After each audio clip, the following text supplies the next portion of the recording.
आज हम अनुवाद पर चर्चा करने जा रहे हैं। अनुवाद व्यवहार और सिद्धांत यानी ट्रांसलेशन प्रैक्टिस एंड थियरी, इस विषय पर हम चर्चा करेंगे।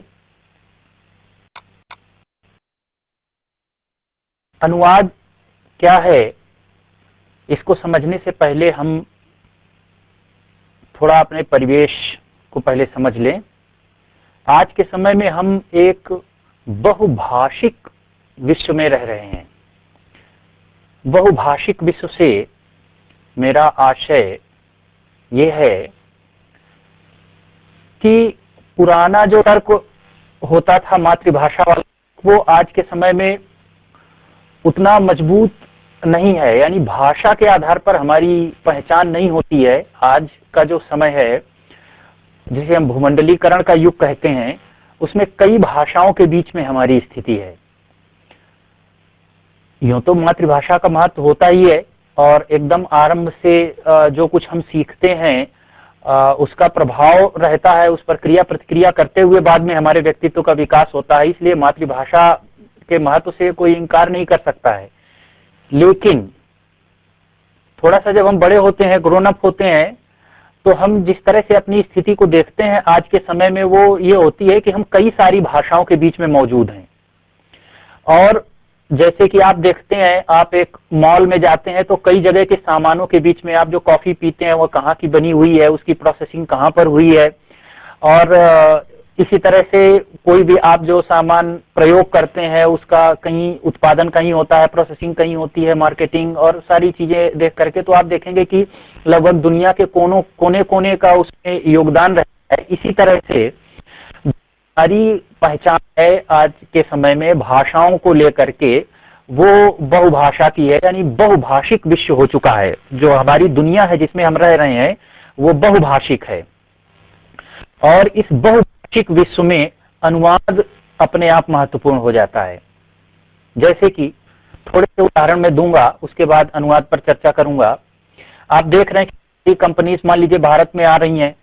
अब उनमें से कोरिया की कंपनी है, कोई जापान की कंपनी है, कोई साउथ अफ्रीका की है। अब आप देखेंगे कि वो आकर के यहाँ पर काम कर रही हैं। तो जिस बाजार में, जिस समाज में आकर के काम करेंगे तो वहाँ की संस्कृति, वहाँ के भाषाएं, वहाँ काम करने के लिए लोगों से अंतर्क्रिया करना उनका आवश्यक होता है।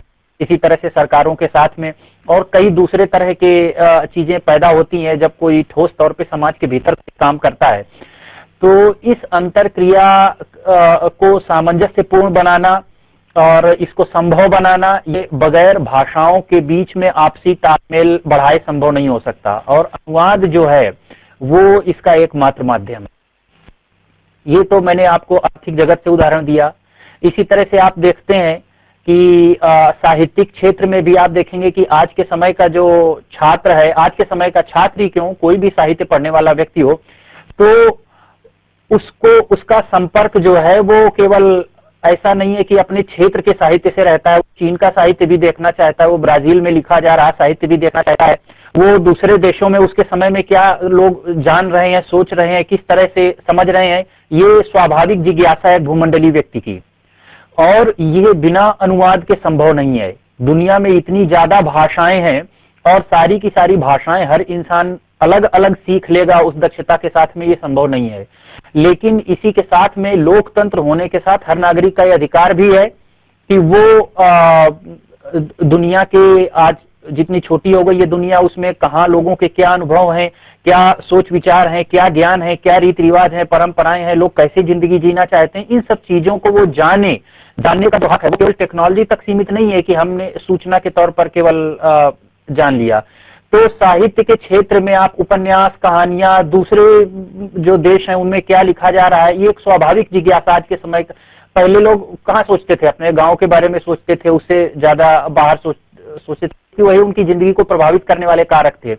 आज के समय में लोगों का जो जीवन है वो भूमंडलीय कारकों से प्रभावित हो रहा है, और इसलिए जो बहुभाषिक विश्व में हमारी स्थिति है, उस स्थिति को देखते हुए और लोकतंत्र के विकास को देखते हुए अनुवाद बहुत महत्वपूर्ण हो जाता है। आर्थिक कारणों से, राजनीतिक कारणों से, सबसे अधिक सांस्कृतिक कारणों से।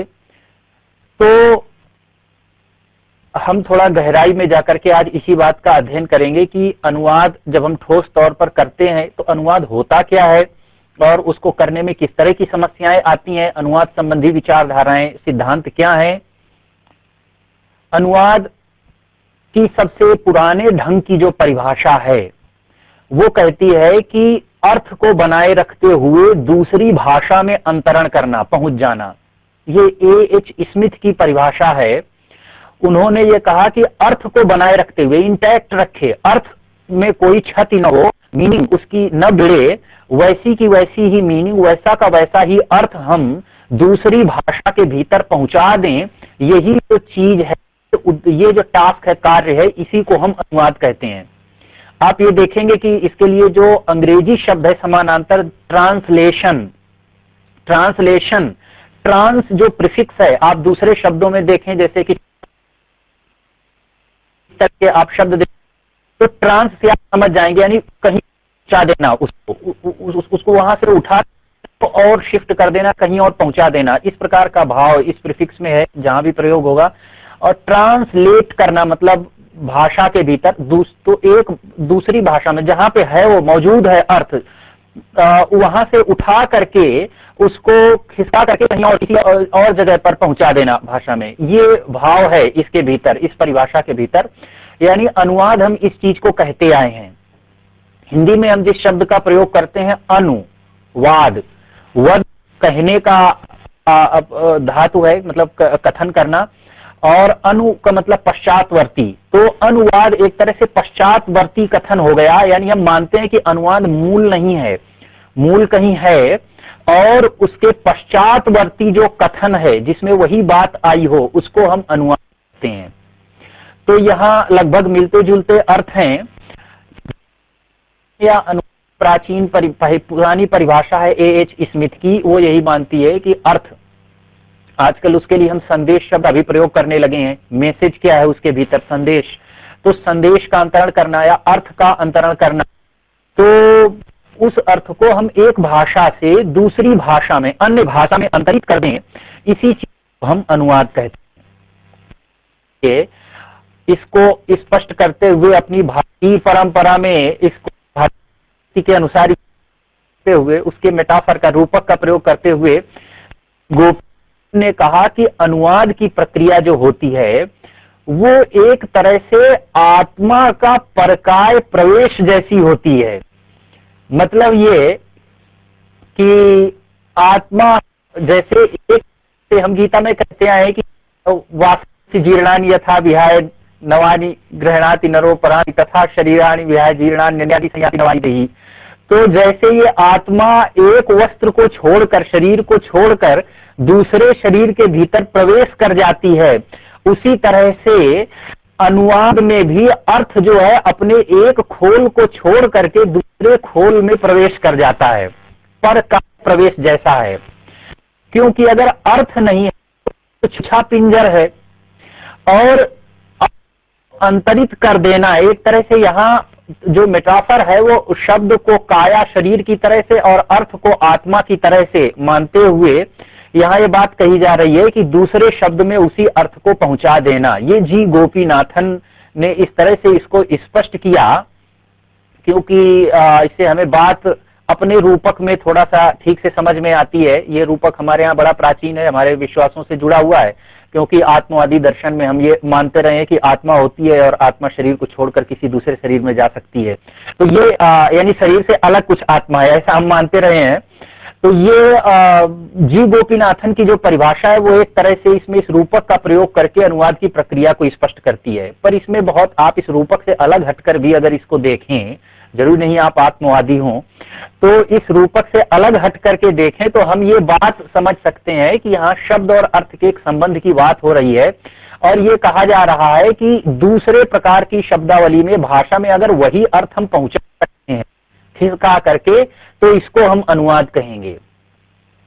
इसके बाद में भाषा विज्ञान का जो विकास हुआ, भाषा विज्ञान के विकास के साथ में डी स्टर्ट ने जो इसकी परिभाषा की है, आप उसकी ओर ध्यान दें कि अनुवाद प्रायोगिक भाषा विज्ञान की वो जिसका संबंध के एक सुनिश्चित समुच्चय से दूसरे के अंतर। इसमें तीन बातें हैं। एक तो अर्थ का अंतर है, ये बात एच की कही थी। दूसरी बात है कि अर्थ का अंतरण प्रतीकों के एक समुच्चय प्रतीकों के दूसरे समुच्चय के भीतर होता है। वहां पर इसके लिए भाषा का प्रयोग किया था एच स्मिथ ने। यहां हम ये देख रहे हैं कि भाषा कहने से थोड़ा अमूर्तता का बोध होता है, यानी सुनिश्चित प्रतीकों का जो सिस्टम ऑफ सिंबल्स है, किसी भी सिस्टम ऑफ सिंबल्स के भीतर से जो अर्थ प्रकट होता है, अर्थ उसी अर्थ को अगर हम किसी दूसरे सिस्टम ऑफ सिंबल्स में यानी प्रतीकों के समुच्चय में प्रकट कर दें, अंतरित कर दें, तो यह कहलाएगा अनुवाद। और तीसरी बात यह है कि अनुवाद प्रायोगिक भाषा विज्ञान की शाखा है।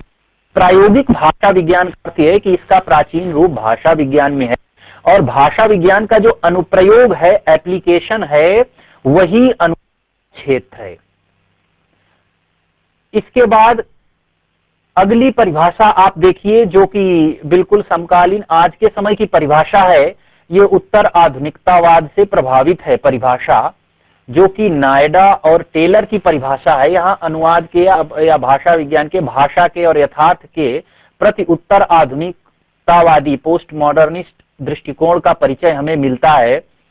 ये कह रहे हैं कि मूल भाषा के संदेश के समतुल्य संदेश को लक्ष्य भाषा में प्रस्तुत करने की क्रिया पहले कथ्य और फिर कथन भंगिमा के स्तर पर निकटतम और स्वाभाविक रूप में। यहां कई शब्द आए हैं, आप इनके अर्थ पहले समझ लें। मूल भाषा का अर्थ यह है कि जिस भाषा में मूल संदेश लिखित है, जिसका हम अनुवाद करना चाहते हैं, वो भाषा तो मूल भाषा हो गई। संदेश वो अर्थ हो गया जिसको हम दूसरी भाषा में ले जाना चाहते हैं। समतुल्य संदेश लक्ष्य भाषा जो है वो हो गई जिस भाषा में हम ले जाना चाहते हैं, वो लक्ष्य भाषा हो गई। और यहां आप देखें कि उन्होंने कहा है कि समतुल्य संदेश मतलब जिसकी तुलना मूल संदेश से की जा सके, वही संदेश नहीं। यानी ये मानते हैं कि संदेश भाषा के भीतर से खिसक कर कहीं और नहीं जाता, वहां पर कोई दूसरा ही संदेश प्रकट होता है जो कि मूल संदेश के समतुल्य होता है, ठीक वैसा ही होता है, हूबहू होता है, लेकिन वो नहीं होता। यहां आप वर्चुअलिटी का या सिमुलेशन का असर देख सकते हैं, मतलब वो वैसा ही लगे लेकिन वो होता नहीं है, वो मूल रूप से वो नहीं होता, लेकिन उसको वो वैसा ही लगता है। इस तरह से यहां आभासी यथार्थ आप देख रहे हैं, आभासी यथार्थ की सत्ता अनुवाद में होती है। इसलिए नायडा और टेलर के हिसाब से अगर हम कहें तो कुशल अनुवादक वही है जो अच्छा धोखेबाज है। मतलब ये कि अनुवादक जो है आपको धोखा देता है एक तरह का, लेकिन धोखा आपके हित में देता है। हित में इसलिए देता है क्योंकि आपको वो दूसरी भाषा में भी उसी संदेश का अनुभव करा देता है, यद्यपि वो संदेश कोई और ही संदेश होता है, वो अपनी दूसरी भाषा में रचा गया संदेश होता है, परंतु उसको देख करके आपको मूल भाषा के संदेश का स्मरण हो आएगा। अगर ऐसा हो आता है तभी हम कहेंगे कि ये अनुवाद सफल है। तो एक तरह से नायडा और टेलर जो है वो अनुवाद को सृजनात्मक कार्य बता रहे हैं, नई रचना मान रहे हैं। वो एक दूसरा ही संदेश है, लेकिन उस संदेश में आभासी सत्ता मूल संदेश की होती है, वास्तविक सत्ता नहीं होती, वो वास्तव में वहां से खिसक कर नहीं जाता।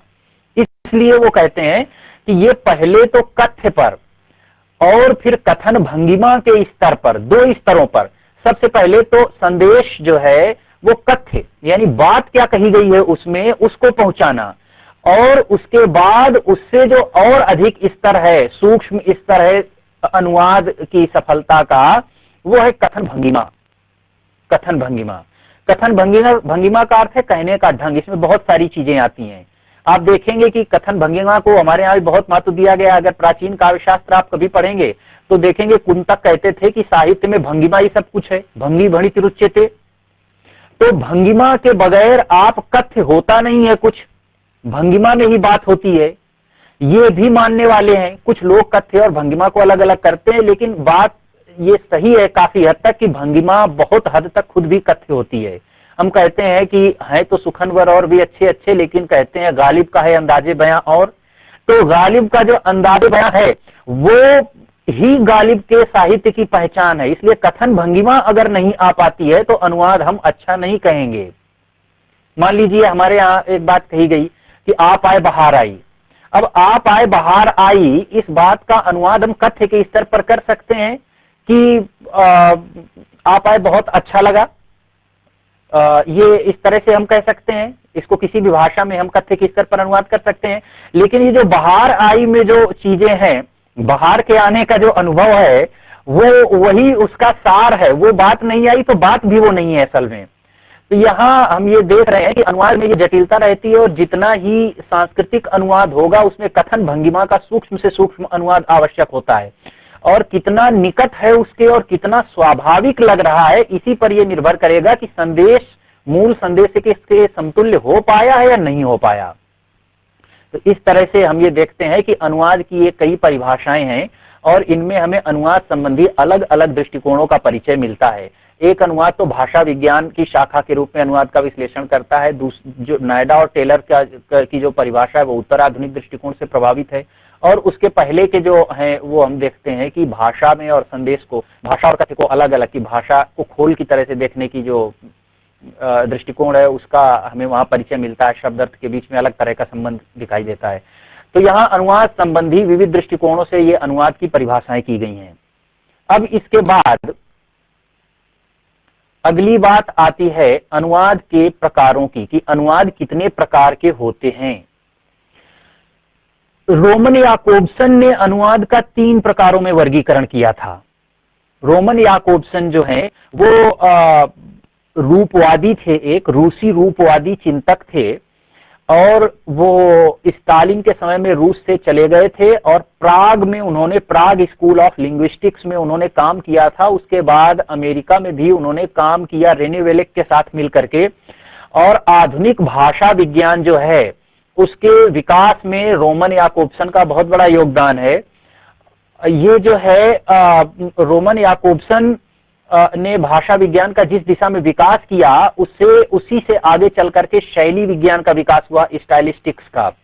और स्टाइलिस्टिक्स को अगर हम आज के समय में ठीक से नहीं देखते हैं तो हम सही अनुवाद, क्योंकि जो साहित्यिक शैली का अनुवाद अगर स्टाइलिस्टिक्स का आधार, शैली विज्ञान का आधार हम न ग्रहण करें तो हम ठीक से उसको नहीं कर सकते। जो कई शाखाएं उसके भीतर विकसित हुई हैं, खासतौर से जैसे कि कथन व्यवहार सिद्धांत है, स्पीच एक्ट थियरी है, या विमर्श विश्लेषण है, डिस्कोर्स एनालिसिस है, प्रोक्ति विश्लेषण, डिस्कोर्स एनालिसिस, ये सारी चीजें जो है ये अच्छे अनुवाद के लिए, ये कंटेम्परेरी जो समकालीन हैं उनको उस पर आधारित हैं। तो अच्छा अनुवाद करने के लिए हम देखें कि रोमन याकोब्सन ने किन 3 प्रकारों में वर्गीकरण किया था। थोड़ी सी चर्चा अभी हम बाद में आएंगे, हल्की सी हम आपको बताएंगे कि किस तरह से इसको जानना आवश्यक है, विशेष रूप से शैली विज्ञान और कथन व्यवहार सिद्धांत आदि को समझना क्यों आवश्यक है अनुवाद, अच्छे अनुवाद के लिए। रोमन याकोब्सन ने 3 प्रकारों में वर्गीकरण किया। एक को उन्होंने कहा अंतःभाषिक अनुवाद। अंतःभाषिक मतलब एक ही भाषा के भीतर, भाषा के भीतर एक प्रतीक व्यवस्था से दूसरी प्रतीक व्यवस्था में अर्थ का अंतरण किया जाए। जैसे आप देखिए प्रेमचंद के आरंभिक उपन्यास हैं, उर्दू शैली से उनका हिंदी शैली में अनुवाद। अब यहां देखेंगे कि शब्द लगभग, वो जो भाषा है वो एक है, लेकिन प्रतीक व्यवस्था उसकी अलग तरह से, एक प्रतीक व्यवस्था से दूसरी प्रतीक व्यवस्था में अनुवाद इसमें करते हैं। तो ये एक तरह से इंट्रालिंगुअल जिसको कहा गया अंतःभाषिक अनुवाद। दूसरे प्रकार का जो अनुवाद है वो अंतर्भाषिक अनुवाद है। ये इंटरलिंगुअल माने एक भाषा की प्रतीक व्यवस्था से दूसरी भाषा की प्रतीक व्यवस्था में अर्थ का अंतरण किया जाए। जैसे कि आप अंग्रेजी से हिंदी में करें, हिंदी से फ्रांसीसी में करें, जापानी से आप मराठी में करें, तो ये जो अनुवाद है इसमें एक भाषा की प्रतीक व्यवस्था से दूसरी भाषा की प्रतीक व्यवस्था में कर रहे हैं, ये अंतर्भाषिक अनुवाद कहलाता है।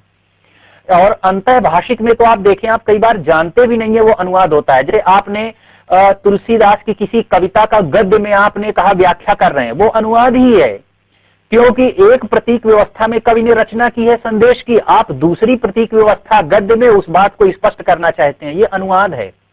तो अंतःभाषिक अनुवाद और अंतर्भाषिक अनुवाद, इसके बाद तीसरे प्रकार का जो अनुवाद होता है वो अंतर प्रतीकात्मक अनुवाद।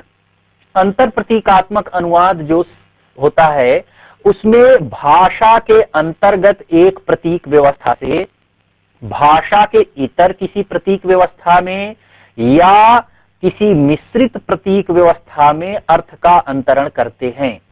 जैसे आप समझिए, कहानी के रंगमंच की चर्चा की देवेंद्र राज अंकुर ने।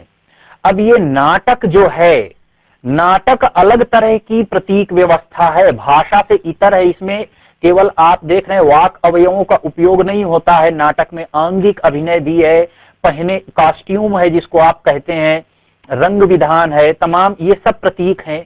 इन प्रतीकों के भीतर उसका अंतरण किया गया है। जबकि कहानी में आप देख रहे हैं कि भाषा का ही प्रयोग किया गया है। तो कहानी से जब आप नाटक में उसको रूपांतरित करते हैं तो ये भी अनुवाद है, ये अंतर प्रतीकात्मक अनुवाद है। इसी तरह से आप देखते हैं उपन्यास पर फिल्मों का बनाया जाना, बहुत सारे उपन्यासों पर फिल्में बनी हैं। तो ये जब आप माध्यम जनरा बदल देते हैं तो वहां भी भाषेतर प्रतीक व्यवस्था में अनुवाद करते हैं। तो इस तरह से अनुवाद के इन तीन प्रकारों की चर्चा रोमन याकोब्सन ने की है। अब मैं कहा था कि थोड़ा सा हल्का सा आप शैली विज्ञान के बारे में बताऊंगा। मान लीजिए, जो मैं बात कह रहा था कि अच्छा अनुवाद तब तक नहीं हो सकता है जब तक आप उसकी गहन संरचना में न उतरें, और गहन संरचना में जब उतरेंगे आप तो ये देखेंगे कि किस भाव भूमि पर उन शब्दों का प्रयोग होता है। मान लीजिए आप देखते हैं कि रीति का सूर के समय की किसी कविता का आप अनुवाद कर रहे हैं, तो उस समय जो शब्द आएंगे उनको आपको उनकी मनोभूमि को पकड़ना होगा। वो शब्द जैसे राधा है, गोपी है, ग्वाले हैं, जमुना है, कछार है, उपवन है, लताएं हैं, गाय हैं, पुरकानी, इस प्रकार के आप शब्द ये देखेंगे। उसके बाद रीति काल में आएंगे तो देखेंगे कि इस प्रकार के सब शब्द अपने भूमि को बदल रहे हैं, अपने अर्थ की भूमि को ही बदल रहे हैं। यहां से आपको युग के बदलने का आभास मिलेगा। किसी और समय में जाएंगे तो उन शब्दों की किसी दूसरी तरह से, तो आपकी कल्पना में वो विराट युग परिदृश्य उपस्थित होना चाहिए, तब आप भाषा की गहन संरचना के भीतर उतर पाएंगे। अगर हमें अच्छा अनुवाद करना है तो भाषा की इस गहन संरचना के भीतर हमें जाना आवश्यक होगा। मैं ये कह रहा था कि आज का जो भाषा विज्ञान है, अनुप्रयुक्त भाषा विज्ञान, वो शैली विज्ञान तक में विशेष रूप से बदल चुका है। और क्लिफोर्ड, गिब्स वगैरह ने कथन व्यवहार सिद्धांत, जिसे हम कहते हैं कि आप किसी विशेष इंटरैक्शन में ही उसको समझ सकते हैं। कथन किया गया, उसका रिस्पॉन्ड किया गया, उसमें केवल वाणी नहीं आती, दूसरे तरह की भाषा संकेतों का भी प्रयोग होता है। फिर उसके बाद उसके हिसाब से आगे प्रतिक्रिया होती है। इस पूरी चीज को समझेंगे जब, तभी हम उसका विश्लेषण विवेचन सही कर सकते हैं।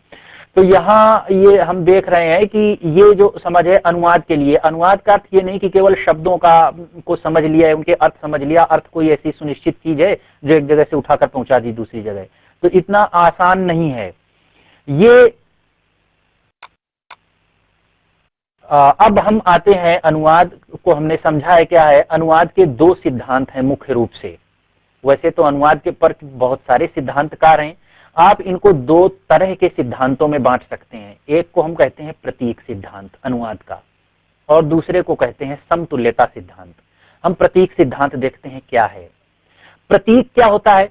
प्रतीक वो प्रस्तुत वस्तु है जो किसी अप्रस्तुत विषय का प्रतिनिधित्व उसके साथ अपने साहचर्य के कारण करती है। आप यहां समझिए, चिन्ह और प्रतीक में अंतर है, साइन और सिंबल में अंतर है। साइन का अर्थ से कोई इंट्रिंसिक संबंध नहीं है, प्रतीक का भी इंट्रिंसिक नहीं है, लेकिन साहचर्य से कुछ उसमें अंतरंगता आती है। जैसे आप समझें, चिन्ह का हमको कोई भी चिन्ह किसी के लिए भी प्रयोग हो सकता है। मान लीजिए कि ये मेज है, इसको हम मेज न कह करके कुर्सी कह रहे होते बहुत पहले से, तो हम आज भी इसको कुर्सी कहते हैं। ये मेज केवल इसलिए नहीं है मेज की ये मेज है, बल्कि इसलिए भी है कि हम इसको मेज बोलते हैं, मेज की तरह सोचते हैं, मेज की तरह समझते हैं, इसलिए भी ये मेज है। तो ये चिन्ह, मेज का जो हम शब्द प्रयोग कर रहे हैं वस्तु के लिए, उसके बीच में ऐसा कोई अनिवार्य इनमें संबंध नहीं है। अब मान लीजिए आप कहीं जा रहे हैं, आपके पैर के निशान छूट गए, तो पैर के निशान जो छूट गए वो आप ही के पैर का संकेत करिए तो पता चलेगा, लेकिन ये किसके पैर हैं ये भी पता चलेगा। ये प्रतीक है, क्योंकि इसमें जो पैर का निशान आपका धूल में छूट गया वो आपके पैर से साहचर्य रखता है। तो ये जो एसोसिएशन है, संबंध है, इसके कारण वो किसी चीज का प्रतिनिधित्व करता है, रिप्रेजेंटेशन, वो प्रतीक होता है। तो आप देखेंगे कबीर के यहाँ हंस जो है वो आत्मा का प्रतीक है, क्योंकि हंस का रंग सफेद होता है, आत्मा पवित्र होती है, पवित्रता का द्योतक हमारे यहाँ सफेद रंग है, इसलिए हंस का प्रतीक हम समझ लेते हैं कि आत्मा का प्रतीक है। तो ये है, किसी न किसी अर्थ में साहचर्य होता है। प्रतीक की जो धारणा है उसके भीतर 3 इकाइयां होती हैं। एक तो संकेतक, जो कि संकेत करता है, संकेतन करता है, सिग्निफायर। दूसरा संकेतक, सिग्निफाइड, जिसका संकेत करता है। और तीसरे स्वयं संकेत। 3 इकाइयां हैं। संकेतित जो है वो बाह्य जगत में स्थित इकाई है और संकेतक मन में स्थित उस इकाई की संकल्पना है। जब हम शब्द प्रयोग करते हैं तो मन में एक संकल्पना आती है, वो संकेतक है।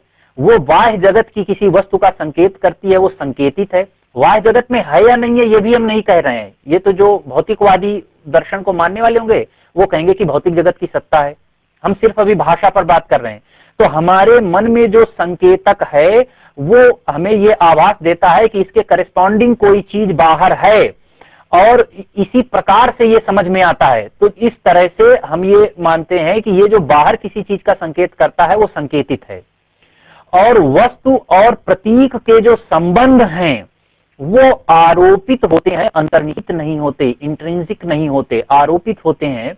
इसीलिए एक से अधिक प्रतीक व्यवस्थाओं में एक ही अर्थ की अभिव्यक्ति संभव है, क्योंकि अगर ये अंतर्निहित होते तो उसके अतिरिक्त और कहीं उस अर्थ का उत्पादन संभव ही नहीं होता। क्योंकि ये अंतर्निहित नहीं है, इंट्रिंसिक नहीं है, इसलिए पवित्रता के भाव का द्योतन ये आवश्यक नहीं कि हंस के द्वारा ही हो। पवित्रता के भाव का द्योतन किसी और चीज के द्वारा भी हो सकता है, क्योंकि ये संबंध आरोपित हैं। आरोपित होने के कारण ही अनुवाद की संभावना पैदा होती है। अगर ऐसा न होता तो अनुवाद संभव ही नहीं होता। तो यहां हम ये देख रहे हैं कि प्रतीक सिद्धांत इस आधार पर अनुवाद की वास्तविक संभावना को स्वीकार करता है। इसके बाद अनुवाद का जो दूसरा सिद्धांत है उसे हम समतुल्यता सिद्धांत कहते हैं। जैसा हमने पहले ही बताया कि इसके देने वाले कैटफोर्ड, नायडा और टेलर आदि ने इसकी चर्चा की है। ये उत्तर आधुनिकतावादी सिद्धांत है। ये मानते हैं कि माध्यम ही संदेश है, मीडिया इज मैसेज। संदेश को उससे अलग करना संभव नहीं है, क्योंकि उसी में रचा हुआ है, वो माध्यम की रचना है। और इसलिए अगर हम कहीं और कोई किसी और माध्यम में कोई संदेश रच रहे हैं तो वो उसी माध्यम का संदेश है, वो किसी और माध्यम से नहीं आ सकता।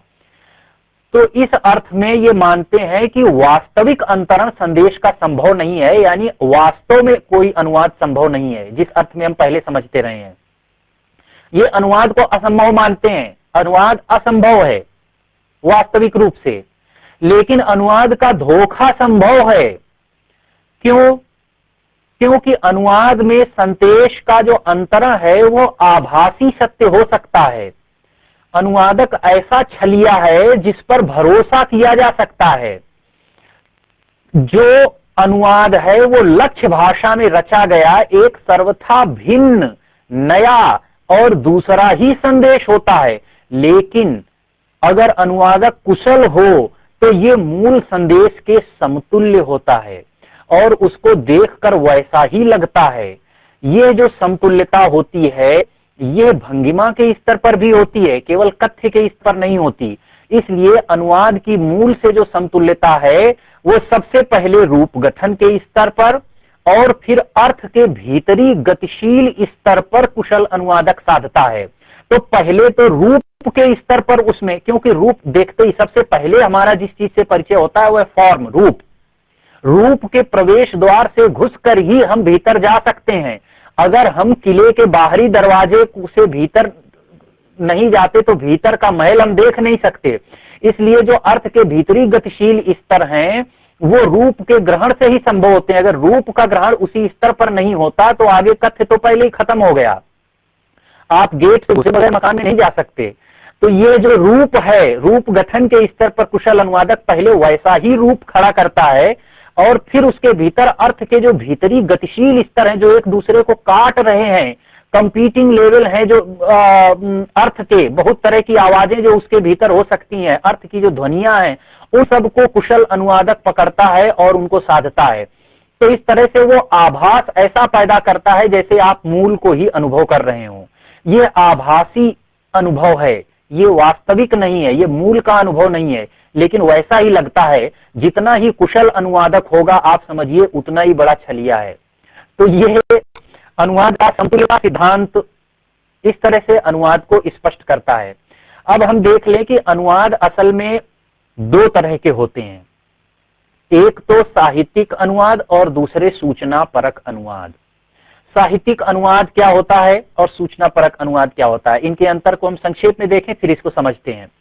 साहित्यिक अनुवाद जो है वो कला परक अनुवाद होता है, आर्ट प्रधान होती है, आलंकारिक होता है, उसमें फिगर ऑफ स्पीच, मेटाफर, भाषा का ये सब भंगिमा बहुत अधिक महत्व रखते हैं, जेस्चर, टोन, आप जो देख रहे हैं जो अलंकारिकता है, और इसी तरह से शैली, निजता परकता, शिल्प और शैली से युक्त होता है, निजता परक होता है, उसकी पहचान होती है जिसका साहित्य है, और इसलिए वो सारी चीज पकड़नी होती है। साहित्यिक अनुवाद में इतनी जटिलता होती है, सूचना परक अनुवाद की जटिलता कुछ भी नहीं है उसके सामने। सूचना परक अनुवाद विज्ञान परक होता है, साइंटिफिक होता है और वस्तुनिष्ठ होता है, ऑब्जेक्टिव होता है, मुख्य रूप से तथ्य केंद्रित होता है। इसलिए साहित्यिक अनुवाद में तो पारिभाषिक शब्दावली महत्वहीन हो जाती है।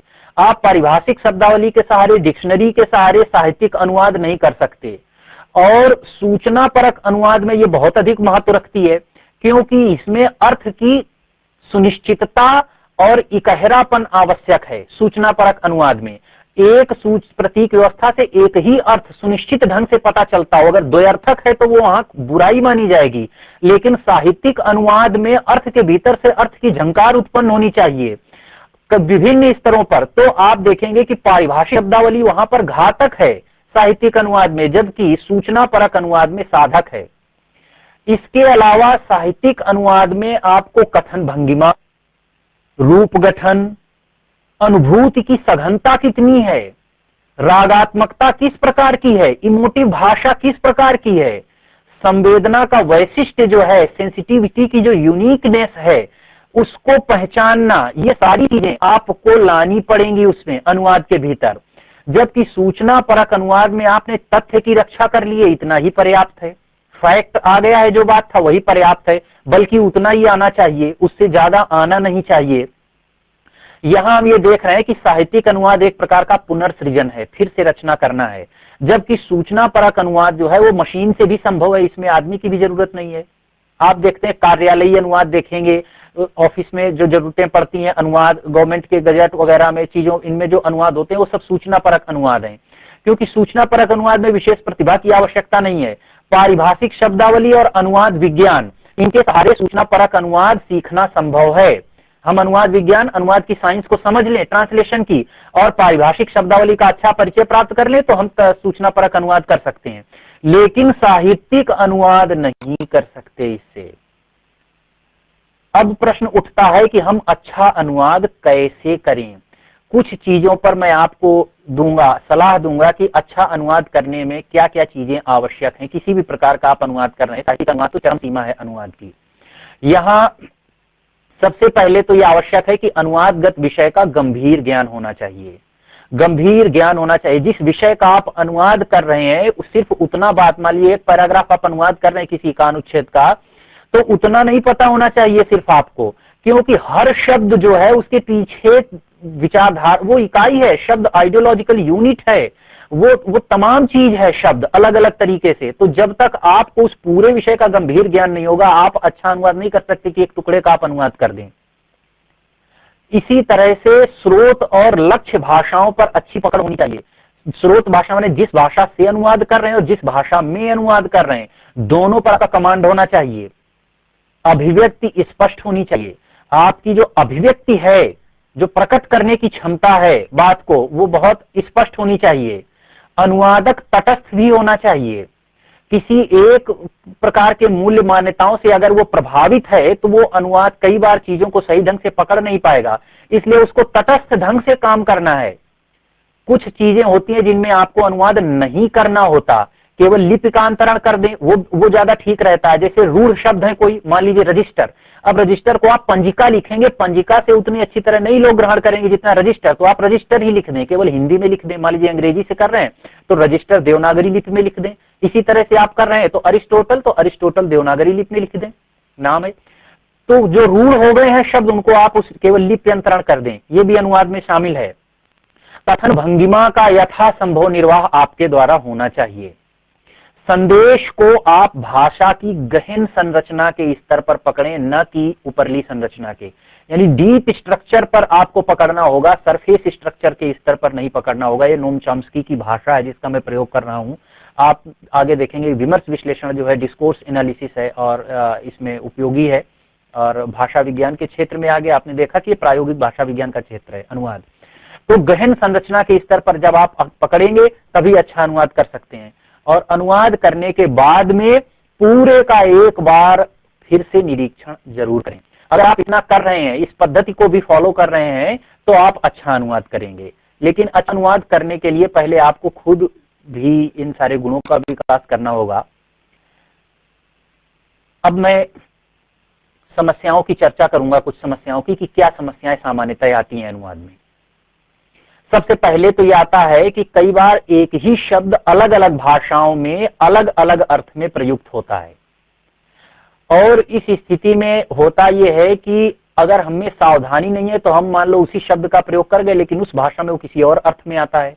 तो आप ये हमेशा जिन भाषाओं का, इसलिए हमने कहा स्रोत और लक्ष्य भाषा दोनों पर कमांड होना चाहिए, पता होना चाहिए, कहीं धोखे से आप उसी शब्द का दूसरे में प्रयोग न कर जाए, वो कुछ और ही अर्थ देता हो। तो ये, इससे आप बचें, इसके बारे में सावधान रहें। दूसरी जो समस्या आती है वो होती है पर्याय शब्दों में से सटीक शब्द को चुना।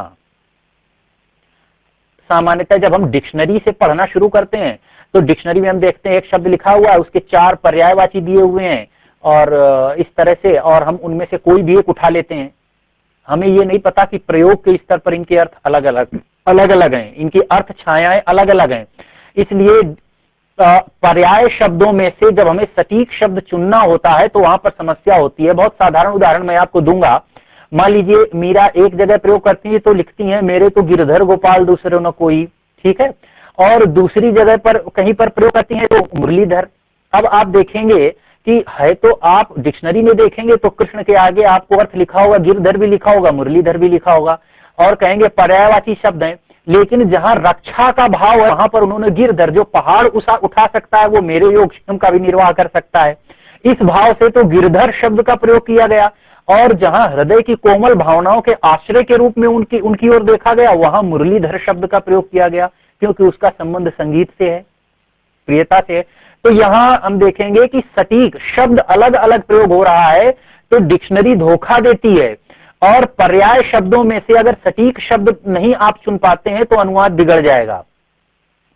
इसी प्रकार क्रियापदों के रूप चयन की भी कठिनाई होती है। किस प्रकार का क्रियापद आप चुनेंगे उसके रूप चयन की भी कठिनाई होती है। आप पल्लव की भूमिका पढ़िए, आपको पता चलेगा कि हाय से सुमित्रानंदन पंत कितना परेशान रहते थे खड़ी बोली में। तो क्रियापदों के रूप चयन, किस प्रकार का क्रियापद कहां पर आए अभिव्यक्ति के लिए, ये अनुवाद में बड़ी समस्या है। और वर्ब जो है, वर्ब को समझना, क्योंकि वर्ब बड़ी महत्वपूर्ण है। क्रिया आप देखेंगे 2 ही प्रकार के पद होते हैं मूल रूप से, जैसे पाणिनि ने कहा था संज्ञापद क्रियापद जो हम कहते हैं, ठीक है, सुप्तिदंत। तो क्रियापद जो है वो भाषा का आधार है, क्योंकि संसार में जो कुछ भी हो रहा है वो क्रियात्मक रूप में ही दिखाई देता है। और उसकी अभिव्यक्ति के लिए क्रियापद का सटीक चयन, किस रूप का चयन किया जाए क्रियापद के, ये निर्णय करना। कई बार एक भाषा में जो कोटियां होती हैं वो अलग होती हैं, एस्पेक्ट आप देखेंगे संस्कृत में लकारें अलग तरह की हैं, टेंस सिस्टम जो है अंग्रेजी का अलग तरह का है, हिंदी में अलग, रूसी लोग क्रिया के बारे में दूसरी तरह से सोचते हैं, उनकी काल धारणा अलग है, कहीं पर एस्पेक्ट पर आधारित है, कहीं पर मूड पर आधारित है, कहीं पर समय पर आधारित है। अब आप एक भाषा से दूसरी भाषा में उस बात को अनुवाद में ले आ रहे हैं तो क्रिया के कौन से रूप का आप प्रयोग करेंगे, ये जटिल समस्या है। इसके बाद जो अनुवाद में समस्या आती है वो होती है वचन और लिंग की समस्या। यही बात जो है वचन में भी आती है। आप देखेंगे कुछ भाषाओं में वचन 2 होते हैं, कुछ में 3, कुछ में 6 होते हैं।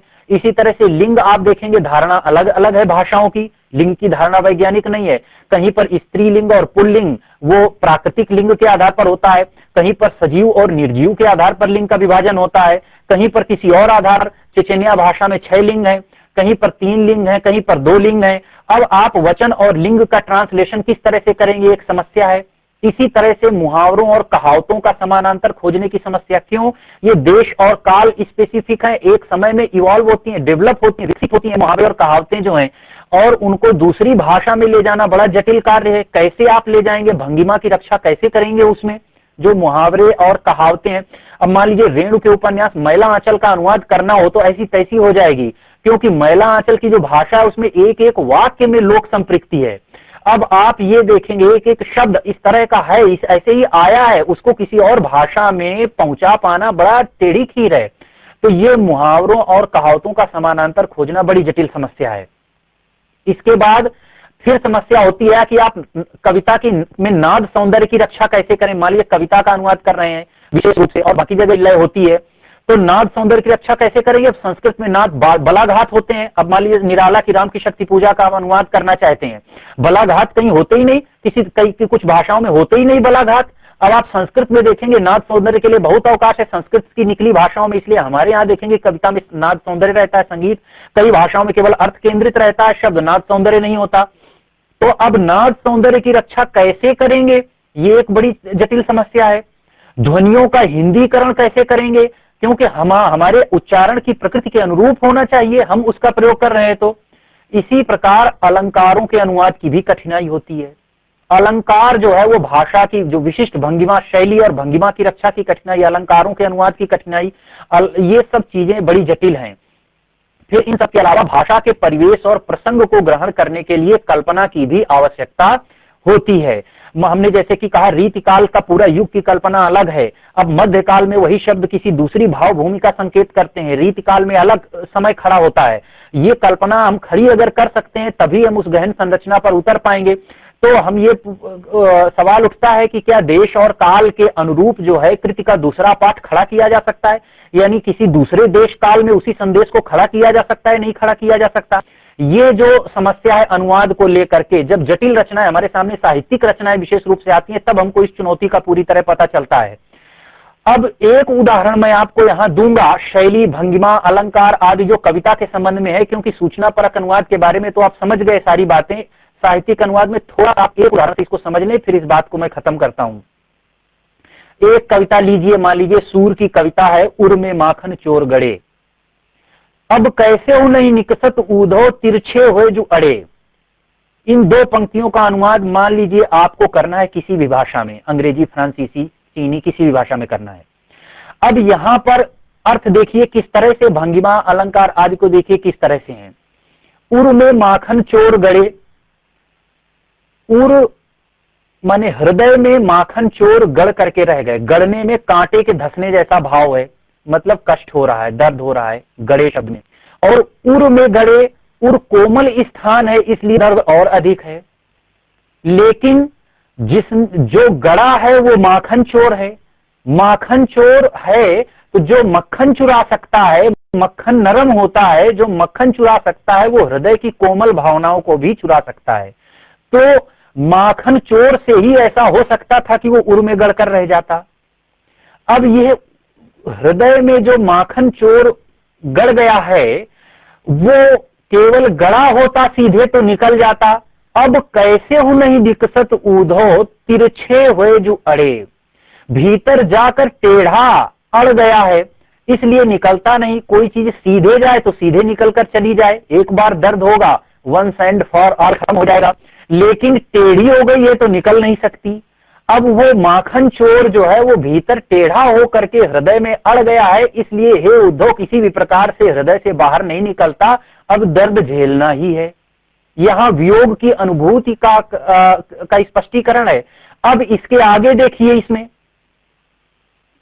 इसके आगे इसमें बात ये कही जा रही है कि जो माखन चोर है वो टेढ़ा हृदय में गड़ा हुआ है। टेढ़ा इसलिए गया क्योंकि वो टेढ़ा ही है। अब इसमें उनकी स्मृति भी है, त्रिभंगी लाल की जो 3 जगह से टेढ़े होकर खड़े होते थे, तो उनके रूप का स्मरण भी है। फिर उसके स्वभाव का भी स्मरण है कि टेढ़े स्वभाव का था, काम सारे टेढ़े करता था, इसलिए टेढ़े होकर गया है। अब उस व्यक्ति के जीवन, क्रियाकलाप, उससे उनके संबंध, उनको उसमें अच्छा क्या लगता था और वही जो अच्छा लगता था अब दर्द का सबब बन गया है। तो ये जो चीजें हैं ये भी इसी में निहित हैं, टेढ़े शब्द में। और इसके बाद फिर और इसके आगे आप चलिए तो यहां पर देखेंगे कि ये मानव स्वभाव की भी एक विशेषता का संकेत करता है कि जो सीधे लोग हमारी जिंदगी में आते हैं वो सीधे निकल जाते हैं, लेकिन जो टेढ़े आते हैं वो बहुत दिन तक याद रहते हैं। मतलब ये है, आप अगर ध्यान दें कि कोई सीधे साधे आपसे व्यवहार करेगा तो आपको याद नहीं रहेगा, लेकिन जिसके साथ उलझेंगे और जो टेढ़ा रहेगा वही याद रहेगा बाद में, क्योंकि उसके साथ में आप उलझेंगे, उससे दर्द होगा। तो ये जो मनुष्य स्वभाव की विशेषता है इसका भी संकेत इसमें मिलता है। अब आप एक पंक्ति के भीतर देख रहे हैं कि इसमें जो विशेषण प्रयोग किया गया, उर, माखन चोर और उर का संबंध, फिर उसका गरना टेढ़ा, और फिर उसके बाद उसकी कसकने की स्मृति, वियोग की अनुभूति, फिर उसमें जो टेढ़ापन उसका अच्छा लगता था वो, फिर उसके खड़े होने का तरीका टेढ़ा, त्रिभंगी लाल, फिर उसका चलना, फिर उसके टेढ़े स्वभाव का संकेत, और फिर मानवीय स्मृति के सामान्य तरीके के जो है मनोविज्ञान है उस स्तर पर जाकर ये कविता जो है वो ध्वनित करती है। अब एक पंक्ति का अनुवाद करेंगे, अगर 10 पंक्तियां इसका आप अनुवाद करते हैं, व्याख्या करते हैं तो कविता का सौंदर्य खत्म हो जाएगा। और अगर आप किसी और भाषा में करते हैं, माखन चोर जैसी चीज ही नहीं है वहां पर, वहां सांस्कृतिक ध्वनियां नहीं है इसकी, क्योंकि कृष्ण जैसा चरित्र नहीं है। अब आप वहां पर इसका अनुवाद कैसे करेंगे?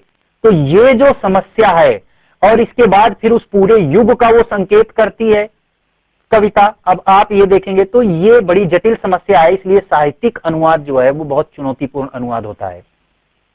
यहां हमने चर्चा की है इस तरह से अनुवाद पर समग्रता में कि अनुवाद सैद्धांतिक रूप से क्या है, पर हमारा जो रोजमर्रा का काम है वो सूचना परक अनुवाद से चलता रहता है। तो ये प्रश्न खुला छूटा हुआ है आपके लिए कि वास्तव में अनुवाद संभव है या नहीं संभव है, और संभव है तो किस सीमा तक संभव है। आप स्वयं इस पर विचार कर सकते हैं। धन्यवाद।